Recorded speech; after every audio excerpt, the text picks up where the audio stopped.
ওয়ালাইকুম বন্ধুরা, কেমন আছো সবাই? আলহামদুলিল্লাহ, আমিও ভালো আছি। আজকে আমরা একাদশ অধ্যায়ের জলবিদ্যুৎ ওয়ান শট মানে বইয়ে যা আছে সব শেষ করব একটি ক্লাসে। বেশি লম্বা ক্লাস হবে না, 20 থেকে 25 মিনিটের মধ্যে শেষ করার চেষ্টা করব। ঠিক আছে? ইজি হবে আমাদের জন্য, কারণ আমরা এইসব অধ্যায় পারি। এসব অধ্যায় আমরা পারি, আমাদের জন্য এইসব অধ্যায় কোনো ব্যাপার না। এই অধ্যায়ের মেইন টপিকগুলা কি সেটা আগে আমরা জেনে নিই। এটা হচ্ছে একদম হ্যান্ড নোট, তোমরা যারা চাচ্ছিলে। বিদ্যুৎ প্রবাহটা কি সেটা জানবো। তারপরে বিভব পার্থক্য, এই যে যে এটার পার্থক্যটা সম্পর্কে জানবো। তারপরে হচ্ছিল প্রবাহের মধ্যে সম্পর্ক জানবো, তড়িৎ প্রবাহের মধ্যে। তারপর ওহমের সূত্র জানবো। তারপরে তড়িৎ ক্ষমতা সম্পর্কে একটু জ্ঞান নিব। বিদ্যুৎ পরিবহন জানবো, বিদ্যুতের নিরাপদ ব্যবহার। এটা বেশি একটা ইম্পর্টেন্ট না, লেস দেন ইম্পর্টেন্ট। ঠিক আছে, তো আমরা সামনে আগাই, দেখি কি কি জানতে পারি। তো আস্তে আস্তে যাই। ঠিক আছে, বিদ্যুৎ বা তড়িৎ প্রবাহ সহজ বাংলায় বলতে গেলে কোনো পরিবাহের যে কোনো প্রস্তুতচাহিদার মধ্য দিয়ে একক সময়ে যে পরিমাণ আদান প্রবাহিত হয় তাকে বিদ্যুৎ প্রবাহ বলে। এটাকে আই দ্বারা প্রকাশ করা হয়। ঠিক আছে, আই দ্বারা প্রকাশ করা হয়। বিদ্যুৎ প্রবাহকে কি দ্বারা প্রকাশ করা হয়? আই দ্বারা। আসলে বিদ্যুৎ প্রবাহটা কি সেটা আমরা এখন মানে একটা প্রস্তুতচ্ছেদ, মনে করি যে একটা প্রস্তুতচ্ছেদ যে কোনো পরিবাহের প্রস্তুতের মধ্যে একক সময়ে কিউ পরিমাণ আধান প্রবাহিত হলে একক সময়ে মানে 1 সেকেন্ডে কিউ সমান মানে কিউ 1 সেকেন্ডে গেলে তাকে বলা হয় হচ্ছে হলো তড়িৎ প্রবাহ। তো আমরা এটা কীভাবে লিখতে পারি? একটা সূত্র আছে, I is equal to Q by T. ঠিক আছে, এই কিউ, আই এর একক কি? আর্মস্টার্ন। কিউ এর একক কুলম। টি এর একক তো আমরা সবাই জানি সেকেন্ড। ঠিক আছে, তারপরে যাই আমরা অন্য কালার দিয়ে রাখি। ঠিক আছে, একটু উজ্জ্বল, এটা ঠিক আছে। তারপরে ফুটছে না কালার, হ্যাঁ, স্পেশাল কালার দিই, এটা দিই, এটা ফুটবে। তারপরে দেখুন যে বিদ্যুৎ প্রবাহ, এই যে এটাকে বলা হচ্ছে হলো বিদ্যুৎ প্রবাহ। দেখো, একটা বিদ্যুৎ এইখান দিয়ে গেল, বিদ্যুৎ এইখান দিয়ে গেল, তারপরে এইখান দিয়ে গেল, তারপরে এইখান দিয়ে এলো, এখান দিয়ে আসলো, এখান দিয়ে আসলো। যে উচ্চ বিভব, এই জায়গাটাকে বলা হয় উচ্চ বিভব। তারপর এই উচ্চ বিভব থেকে যখন বিদ্যুৎটা এই পাশে নিম্ন বিভবে আসে তখনই বিদ্যুৎ প্রবাহ হয়। তো বিদ্যুৎ প্রবাহের দিক সর্বদা উচ্চ বিভব থেকে নিম্ন বিভবের দিকে। ঠিক আছে, ঠান্ডা লাগছে, এই আমাকে ক্ষমা করবে যদি সাউন্ড কোয়ালিটি একটু খারাপ হয়, কারণ গলা ভেঙে রয়েছে। পজিটিভ থেকে সবসময় নেগেটিভে যায়, অর্থাৎ বুঝছো, পজিটিভ থেকে সবসময় বিদ্যুৎ প্রবাহিত নেগেটিভে হয়। ঠিক আছে, উচ্চ বিভব থেকে নিম্ন বিভবে ইলেকট্রন প্রবাহ, মানে এই সাইডে ইলেকট্রন প্রবাহ হচ্ছে, এই সাইডে প্রোটন প্রবাহ হচ্ছে। এটা বুঝতে হবে তোমার কনসেপ্টটা, এখান থেকে এমসিকিউ আসে। ঠিক আছে, এমসিকিউর জন্য এই জায়গাটা ইম্পর্টেন্ট, বেসিক কনসেপ্ট আর কি। তারপরে যাই, এখানে একটু দাগায় দেখি কি ইম্পর্টেন্ট। যে এটা ইম্পর্টেন্ট, এটা ইম্পর্টেন্ট। তারপর দেখো, অল্প পরিমাণ প্রবাহের পরিমাণের জন্য মিলি ও মাইক্রো অ্যাম্পিয়ার ব্যবহার করা হয়। যে এটা ইম্পর্টেন্ট একটা লাইন। দেখো, 1 mA সমান সমান 10⁻³ ঠিক আছে, এগুলো তোমার জানতে হবে। বর্তনী বা সার্কিট, ঠিক আছে, বর্তনী বা সার্কিট কাকে বলে সেটা আমরা নিচে জানবো, এগুলো পড়ার দরকার নেই, আমি এখানে বলে দিই। ঠিক আছে, বর্তনী বা সার্কিট কাকে বলে এখানে বলি। এই দেখো, এই একটা মনে করো একটা প্রবাহ দিলা, এখানে একটা ব্যাটারি বা কারেন্টের সংযোগ দিলা। এই যে তোমরা বোর্ড দেখো না, তোমাদের কারেন্টের সুইচগুলো যে থাকে, এটাকে সার্কিট বলা হয়। এটাকে কি বলা হয়? সার্কিট। তো দেখো, এই দেখো এখান থেকে যখন প্রোটনটা দেখবে, এখান থেকে একটা প্রোটন যাচ্ছে, মনে করো প্রোটন কণা, এখানে কিন্তু এই যে আমরা সুইচটা ক্লিক করি তখন দেখো, যেখানে ছিলাম একটু কাজ ছিল তাই কাজটা শেষ করে আসলাম। দেখো, একটা সার্কিট আঁকি আমরা, এটা হচ্ছে মনে করো একটা ব্যাটারি সংযোগ। এই একটা সার্কিট আঁকলাম, তোমাদের যে বাসার বোর্ড, এখানে মনে করো একটা লাইট আছে, এখানে একটা ফ্যান আছে, এখানে একটা টিভি আছে। যে এখানে ধরো, এখানে যখন এখান দিয়ে প্রোটন যায়, এই বিপরীত দিক থেকে ঠিকই ইলেকট্রন আসে। ঠিক আছে, তো এইগুলা নিয়েই এদের মূল আলোচনা। ঠিক আছে, তো যাই, তড়িৎ প্রতীকগুলো কি, মানে এই চিহ্নগুলো যদি তুমি কোনো চিত্রে দেখো বা তোমাকে যে বোর্ডের প্রশ্ন আসে, দেখবো সার্কিটের ভিতরে এরকম বিভিন্ন চিহ্ন আছে। ঠিক আছে, ওই চিহ্নগুলো যদি দেখো তাহলে তুমি বুঝতে পারবা কোনটা কি। যেমন এখানে গুরুত্বপূর্ণগুলো আমি দেখিয়ে দিচ্ছি। চাবি বা সুইচ এটা গুরুত্বপূর্ণ, তারপরে যে এসিটা এমসিকিউর জন্য গুরুত্বপূর্ণ, তারপরে হচ্ছে অ্যামিটার এটা গুরুত্বপূর্ণ, গ্যালভানোমিটার মিটার সেটা গুরুত্বপূর্ণ, এটা গুরুত্বপূর্ণ, কুণ্ডলী, তারপরে আছে রোধ কই, এই যে স্থির রোধ এটা গুরুত্বপূর্ণ, তারপরে আরও কয়েকটা আছে যে ব্যাটারি, এগুলা সিকিউতে লাগে। ঠিক আছে, তো তারপরে যাই, এটা ছিল ভূসংযোগ, মানে মাটির সাথে তুমি সংযোগ দিয়েছো বা অন্য কোথাও তুমি সংযোগ দিয়েছো সেটা বোঝাচ্ছে আর কি। হচ্ছে আমরা তড়িৎ প্রবাহ, তড়িৎ প্রবাহ হচ্ছে দুই প্রকার, একটা হচ্ছিল পর্যায়বৃত্ত প্রবাহ, একটা হচ্ছিল সমপ্রবাহ। ঠিক আছে, সমপ্রবাহ কি এখানে লেখা আছে, সমান সময়ে সমানটি প্রবাহিত হয়, এটাই বুঝেছে। আর এটা হচ্ছিল এরকম এরকম এরকম এরকম, মানে এটি পড়লেই তোমার এগুলো আসলে বেশি একটা গুরুত্বপূর্ণ না সিকিউর জন্য। দেখি তারপরে যাই, এটা তোমরা পড়ে নিও। তারপর দেখো এখানে গুরুত্বপূর্ণ বিভব হচ্ছে বৈদ্যুতিক চাপ, এই লাইনটা অনেক গুরুত্বপূর্ণ তোমাদের জন্য। দেখো বিভব পার্থক্য, দুটি চার্জের বস্তুর বিভবের মধ্যে যে পার্থক্য থাকে তাকে বিভব পার্থক্য বলা হয়।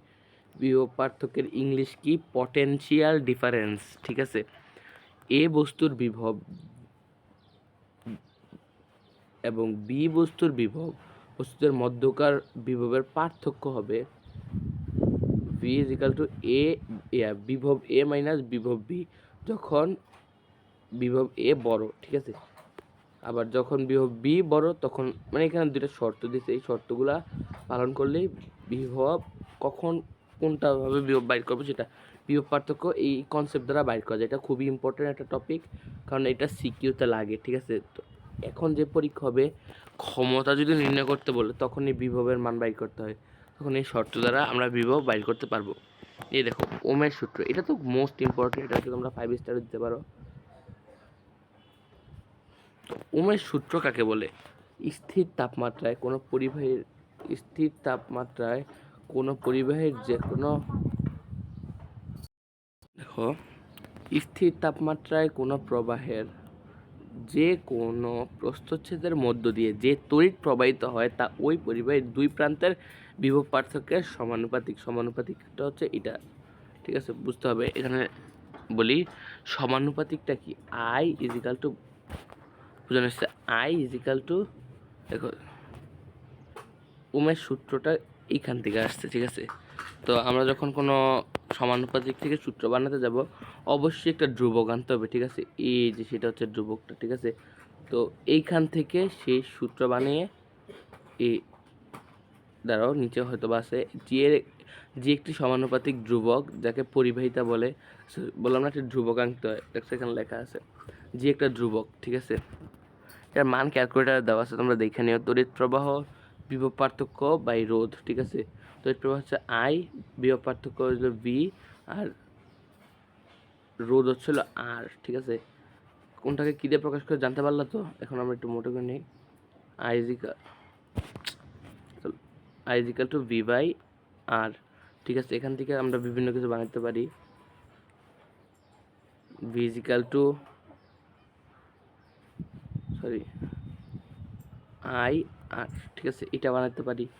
তারপরে I is equal to V R ছিল না, সরি, আরে বারবার লড়তেছে,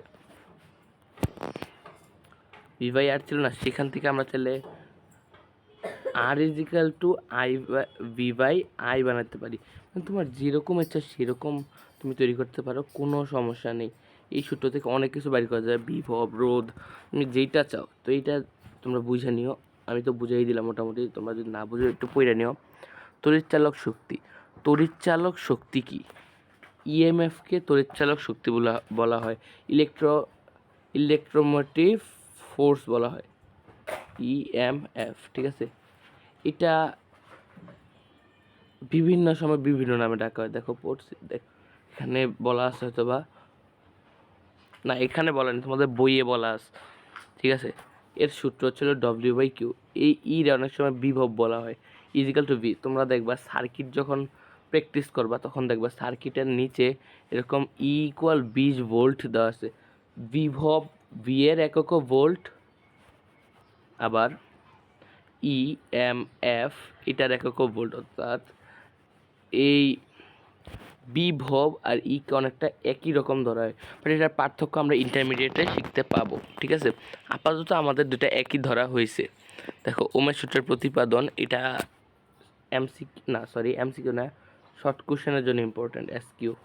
ঠিক আছে, এটা পড়ে নিও।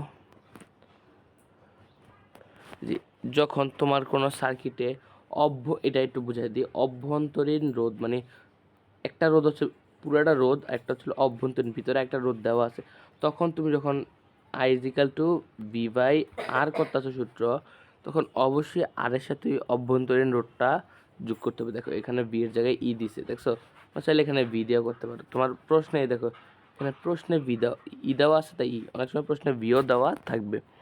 তড়িৎ প্রবাহ আই ইজিক্যাল টু মোট রোধ হচ্ছিল আর, যদি ছোট হাতের আর থেকে আর, তড়িৎ চালক শক্তি ই এম এফ, তুমি যেটা বলতে চাও। ঠিক আছে, তারপরে যাই।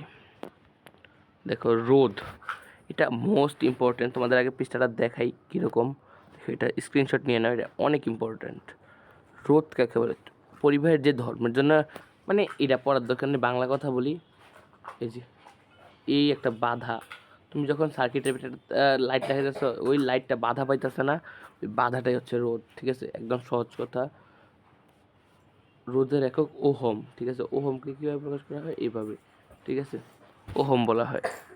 তারপরে এখন নিচে যাই, আরও নিচে যাই। রোধ হচ্ছিল দুই প্রকার, একটা হচ্ছিল স্থির রোধ, একটা হচ্ছিল পরবর্তী রোধ। ঠিক আছে, রোধ কয় প্রকার? রোধ দুই প্রকার। স্থির রোধ কাকে বলে লেখা আছে, দেখো রোধের নির্ভরশীলতা, এগুলা আসলে সূত্র বানানোর জন্য কাজে লাগে। এগুলো আসলে কি এত ব্যাখ্যা দেওয়ার কারণটা কি? এটা হচ্ছে বেসিক নলেজ। ঠিক আছে, বেসিক নলেজ, কারণ আমরা তো আর শুধু অধ্যায়ের ভিতরে ম্যাথ আছে মনে করো 5 টাইপের, তো আমরা ওই 5টা টাইপ করলে কিন্তু অধ্যায়টা শেষ হয়ে যায়। কিন্তু আমরা যদি বেসিকটা জানতে চাই তাহলে এগুলো জানতে হবে, যে সূত্রগুলো আসলো কীভাবে। অনেক সময় পরীক্ষায় কিন্তু এগুলো আসে। ঠিক আছে, ভর্তি পরীক্ষায় বলো, যেমন এই দেখো এই সমানুপাতিকটা আসলো কীভাবে, মানে আর যখন বাড়বে, এখানে বোঝানো হয়েছে লেন্থ, যদি তোমার আর এল দ্বারা লেন্থ বুঝেছে, লেন্থ বাড়লে রোধ বাড়বে, লেন্থ কমলে রোধ কমবে। ঠিক আছে, তারপরে দেখো প্রস্থচ্ছেদের সূত্র, এই যে এখান থেকে আনছে, আর ব্যস্তানুপাতিক 1/a, মানে যদি রোধ বাড়ে তাহলে ক্ষেত্রফল কমবে, আর যদি ক্ষেত্রফল বাড়ে তাহলে রোধ কমবে। ঠিক আছে, এটা হচ্ছে ব্যস্তানুপাতিক সম্পর্কে যেখানে লেখা আছে। এই যে এটা হচ্ছে আপেক্ষিক রোধ, এটাকে বলা হয় আপেক্ষিক রোধ। দ্বারা বড় করে দেখাই, এই চিহ্নটার নাম হচ্ছে আপেক্ষিক রোধ। এটা এক এক অধ্যায় এক এক রকম, বাট পঞ্চম অধ্যায়ে এটার ব্যবহার আছে, বাট এইখানে এটাকে আপেক্ষিক রোধ বলে। দেখো এখানে লেখা আছে, সুন্দর করে লিখে দিছি।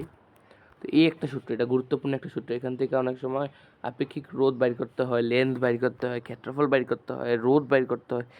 ঠিক আছে, এই যে এখানে এই সূত্রেরই প্রতিবেদনটা এখানে দিয়ে দিচ্ছি। তারপর দেখি এটা শেষ, তারপরে হলো ধরো আপেক্ষিক রোধ। এই যে এগুলো তো শিখাইলাম, যে ওই সূত্রটারই প্রতিবেদন করে এরা সূত্র বাইর করা যায়। তুমি আর বললাম না, মানে এক এক সময় একটা। দেখো এগুলো এমসিকিউর জন্য গুরুত্বপূর্ণ, বলবে যে কোনটার আপেক্ষিক রোধ সবচেয়ে বেশি, 4টা দিয়ে দেবো, তোমার জানতে হবে, তো এটা মুখস্থ করতে হবে, একটা আসবেই এখান থেকে। একটা এমসিকিউ শামসুল হক খানের পরীক্ষায় আসুক, আর যদি বোর্ড পরীক্ষায় আসুক, যেইখানেই আসুক, একটা প্রশ্ন এখান থেকে দিবেই 100%। যাও, এটা 100%, নাহলে আমার নাম পাল্টায় ফেললো। ঠিক আছে, এখান থেকে একটা প্রশ্ন দিবি। প্রশ্নটা কীরকম হবে আবার বলে দিচ্ছি, 4টা দেওয়া থাকবে যে কোনো প্রশ্নে, বলবে যে কার আপেক্ষিক রোধ সবচেয়ে বেশি। ঠিক আছে, এখানে এটা ভালো করে পড়ে যায়, এটা ইম্পর্টেন্ট। ঠিক আছে, তারপরে দেখো পরিবাহকত্ব। পরিবাহকত্ব কোনটা? এই যে এই চিহ্নটার নাম হচ্ছিল পরিবাহকত্ব, এটাকে সহজে এইভাবে লিখতে পারো। ঠিক আছে, পরিবাহকত্ব এটা। তো পরিবাহকত্ব সূত্র এটা মনে রাখবো। এটার একক হচ্ছিল, আপেক্ষিক রোধের একক হচ্ছিল ওহমিটার। ঠিক আছে, আর পরিবাহকত্বের একক হচ্ছিল ওহমিটার ইনভার্স 1। ঠিক আছে, এগুলো মাথায় রাখতে হবে তোমার, এগুলো আসে অনেক সময়, বাট খুবই কম। তড়িৎ পরিবাহিতা কি, এগুলো তোমরা পড়ে নিও, সেখানে একটা সূত্র আছে, এটা দেখে নিও। ধ্রুবক, এটা যে করলাম, এই দেখো এবার মেন জিনিসটা, যেটা গুরুত্বপূর্ণ জিনিস সেটাতে চলে আসছে। এখন থেকে আমরা একটু মনোযোগ দিয়ে পড়বো, কারণ এটা অনেক গুরুত্বপূর্ণ একটা জিনিস, ঠিক আছে? অনেক গুরুত্বপূর্ণ। এটা যদি তুমি না বুঝো, তোমার বেসিক এই বর্তনী, রোধ, আর হচ্ছে হলো তুল্য রোধ, আর কি তুল্য রোধ পুরাটাই বলে দিই। তুল্য রোধ আর হচ্ছে হলো সার্কিট বললাম। আর একটা হচ্ছে হলো ক্ষমতা, ক্ষমতা আরেকটা হচ্ছে হলো কারেন্ট, মানে বিলের ম্যাথ। এই চারটা টপিক করলে তোমার এদের শেষ, বাট বেসিক তো জানতে হবে এমসিকিউর জন্য। তো আমি এটা শিখিয়ে দিচ্ছি, আস্তে আস্তে আমরা যাচ্ছি। দেখো, বর্তনী কত প্রকার? দুই প্রকার, শ্রেণী, সমান্তরাল। শ্রেণী বর্তনীকে বলা হয় সিরিজ। শ্রেণী বর্তনী, বর্তনী হচ্ছে হলো দুই প্রকার, একটা হচ্ছে শ্রেণী বর্তনী, একটা হচ্ছে সমান্তরাল বর্তনী। শ্রেণী বর্তনীকে বলা হয় সিরিজ, ঠিক আছে? এস দ্বারা প্রকাশ করা হয়। এটা যখন করাবো তখন দেখাবো। রোধের নিচে দেখবে এস দেওয়া আছে। আর সমান্তরাল বর্তনী হচ্ছিল প্যারালাল বর্তনী, ঠিক আছে? দেখবা যখন রোধ লিখবো এর নিচে পি দিয়ে দিব, ঠিক আছে? দেখো তোমাদের সামনে দেখাবো, আস্তে আসি। দেখো শ্রেণী বর্তনী কি বলা হয়েছে, শ্রেণীতে থাকে মানে যার একটা, এই দেখো এখানে দেখাই, এই দেখো এই রোডটা, দেখো এই রোডটা দিয়ে বুঝাই। এই রোডটা দেখো, মানে একটা রোধের এক মাথার সাথে আরেক মাথা মানে কখনই মিলবে না। মনে করো এই যে একটা বর্তনী, এটার এক মাথা থাকবে আরেকজনের সাথে, এই আরেক মাথা থাকবে আরেকজনের সাথে, মানে একটা মানুষের দুই হাত দুই দিকে, ঠিক আছে? কারোর সাথে কারোর মিল হবে না। কিন্তু যখনই দেখবা যে একটা মানুষের দুই হাতের সাথে আরেকটা আরেকটা মানুষের দুই হাত মিলে গেছে, দেখো এদের কিন্তু এই হাত আর এই হাত একজনের সাথে মিলানো, তখন হচ্ছে এটা সমান্তরাল, ঠিক আছে? আর শ্রেণীতে কখন থাকবে? তখন দুই হাত ভিন্ন দুজনের সাথে, ঠিক আছে? এরকম, ঠিক আছে? এই দেখো,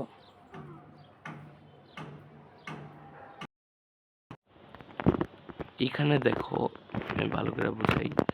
এই দেখো এই বর্তনীটার, এই বর্তনীটার দেখো এই রোডটা, এই একটা মাথা এটার সাথে, একটা মাথা এটার সাথে, দেখছো? একটার সাথে কিন্তু একটা মিলা নাই, তো এটা কিসে আছে? সমান্তরালে। এটা তো বুঝতে পারছো? এই দেখছো, একদম ইজি কিন্তু জিনিসটা, এত হার্ডভাবে নেওয়ার কিছুই নাই। মানে এটা এই দেখো, এখানে ইও লিখতে পারতো তুমি, কোনো সমস্যা নাই, ঠিক আছে? সমান্তরাল বর্তনী কি, এ দেখো এটাকে যা শিখালাম হুবহু এখানে মেরে দিচ্ছে, ঠিক আছে? তো এটা তো শিখাই ফেলছি, তারপরে যাই। এই যে দেখো, এটা হচ্ছে শ্রেণী বর্তনীর তুল্যরোধ বাইর করার নিয়ম, মানে সূত্রটা আর কি। এটা হচ্ছে সমান্তরাল বর্তনী বের করার সূত্র, ঠিক আছে? বুঝে নিও, এটা আমি বুঝাই দিতেছি। সমান্তরাল শ্রেণীটা মানে হচ্ছে শ্রেণী, মনে করো যারা দেখাই, যেখানে চিত্রটাতে দেখাই, এটা না, এটাতে দেখাই, মনে করো, ধরো মনে করো এটা হচ্ছিল দুই, এটা হচ্ছিল দুই, এটা হচ্ছিল দুই। শ্রেণীতে আছে না, যখন আমরা তুল্যরোধ বের করবো, দুই যোগ দুই যোগ দুই অর্থাৎ 6 বানাবো, ঠিক আছে? আর যখন এটা বর্তনী সমান্তরালে থাকবে রোধগুলা, এটাও দুই, এটাও দুই, এটাও দুই, তখন তুমি কি করবা, ঠিক আছে? তখন তুমি কি করবা আমি বলতাছি। তখন তুমি R one by R P, R P দ্বারা প্যারালাল, আর দ্বারা রোধ বুঝাইছে, তো তখন তুমি দিবা হচ্ছিল 1/2 প্লাস 1/2 প্লাস 1/2, ঠিক আছে? তোমার একটা সহজ নিয়ম শিখাই দিই, এত কিছু করার দরকার নেই। প্রথমে সূত্রটা লিখবা, ঠিক আছে? তারপরে লিখবা হচ্ছিল আর পি ইজ ইকাল টু, একটা ব্রেকেট দিবা, তারপর দিবা হচ্ছিল R1 inverse 1 plus R2 inverse 1, যতগুলো থাকবে তারপর হোল ইনভার্স 1, ঠিক আছে? তাহলে অ্যান্সারটা চলে আসবে, ঠিক আছে? এই দুইটার ব্যাখ্যা বুঝতে পারছো? তারপরে রোধের সন্নিবেশ, ধরো রোধের সন্নিবেশটা শিখি। রোধ, সমবায় বা সন্নিবেশ দুই প্রকার, অনুক্রমিক আর সমান্তরাল। যাই নিচে যাই আস্তে আস্তে, এই যে এই আস্তে আস্তে আমরা সার্কিটের ভিতরে ঢুকতে আছি, ঠিক আছে? যাই এগুলা পড়ে ফেলছি আমরা, এই যে এগুলো বলছিলাম না কীভাবে হয়। এখান থেকে একটা সিকিউ কালকের পরীক্ষায় আসতে পারে, ঠিক আছে? দেখো, যাই এগুলো পড়ে ফেললো, এগুলো এই যে এতক্ষণ যা শিখাইলাম। তারপর দেখো অলরেডি 20 মিনিট হয়ে গেছে, ঠিক আছে? কিছুই পড়াইতে পারলাম না, এখনও তো সার্কিটের ভিতরেই ঢুকতে পারলাম না। দেখো এই যে সার্কিট, এগুলো তো তোমরা পারবেই। এটা হচ্ছে সমান্তরাল, এটা শ্রেণীতে এগুলোর ব্যাখ্যা দেওয়া আছে, এখানে তোমরা পড়ে নিও। এই ব্যাখ্যাগুলো আসতে পারে। এই যে কীভাবে অঙ্কগুলো করবা, আমি কিন্তু আমার অ্যাকাউন্টে কীভাবে তুলোরোধ বাইর করতে হয় এগুলো সব দিয়ে দিছি, তো ওইখান থেকে তোমরা দেখে নেবে। এখানে শুধু আমি কীভাবে বাইর করতে হয় সেই নিয়মগুলো ওইখানে ব্যাখ্যা করি নেই, বাট বুঝিয়ে দিয়ে আসছি। তোমরা যদি এই ভিডিওটা দেখো, ওই ভিডিওগুলো দেখতে পারো, তাহলে তোমার অলরেডি তুলোরোধ শেষ, ঠিক আছে। তড়িৎ ক্ষমতাকে পি দ্বারা প্রকাশ করা হয়, ঠিক আছে। তড়িৎ ক্ষমতা এখন আমরা দেখব। তড়িৎ ক্ষমতার কয়েকটা সূত্র আছে, পি ইজিক্যাল টু ডব্লিউ/টি, এটা আমরা এক জায়গায় শিখছি, মনে আছে তোমাদের? পি ইজিক্যাল টু ডব্লিউ/টি কোথায় শিখছি? ক্ষমতা কোথায় শিখছি তোমরা মনে করে দেখো তো। 3 অধ্যায় নাকি 3 অধ্যায়, 4 অধ্যায় নাকি 6 অধ্যায়, তোমরা আমাকে কমেন্টে জানাবে, ঠিক আছে। তো পি এর একটা সূত্র হচ্ছে ডব্লিউ/টি। যখন তুমি এই পি বিদ্যুৎ বিল বাইর করার সময় ব্যবহার করবে, তখন নিচে 1000 দিবা, আর এই টি সবসময় ঘন্টায় লিখবা যদি বিদ্যুৎ বিল বাইর করো। আর যখন বিদ্যুৎ বিল বাইর করবা না, তখন এই টি হবে হচ্ছে সেকেন্ডে।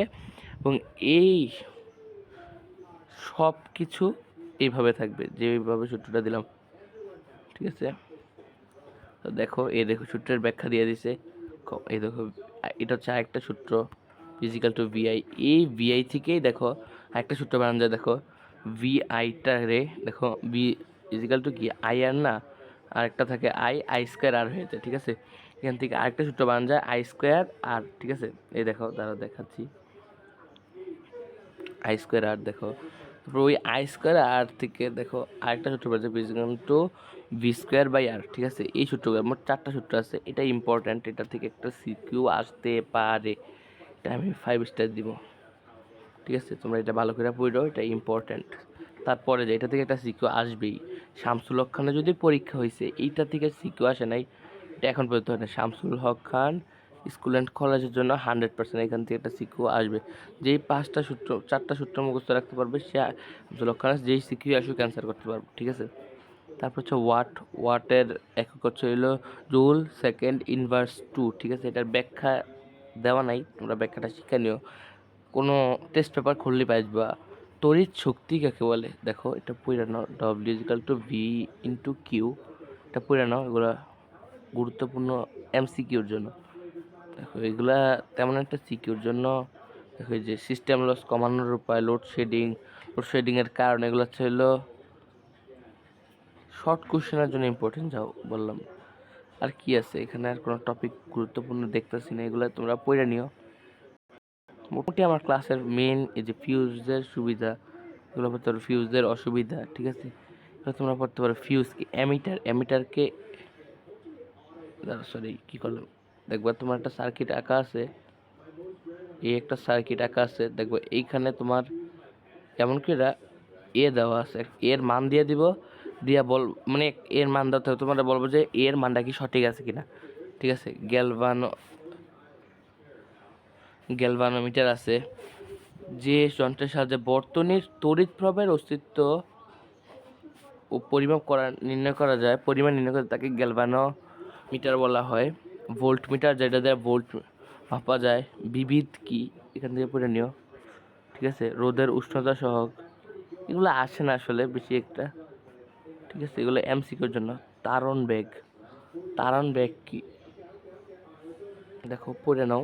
তারণ বেগ কোনো কোষের দুই প্রান্তে একটি ধরো অন্য কালার দিয়ে দিই,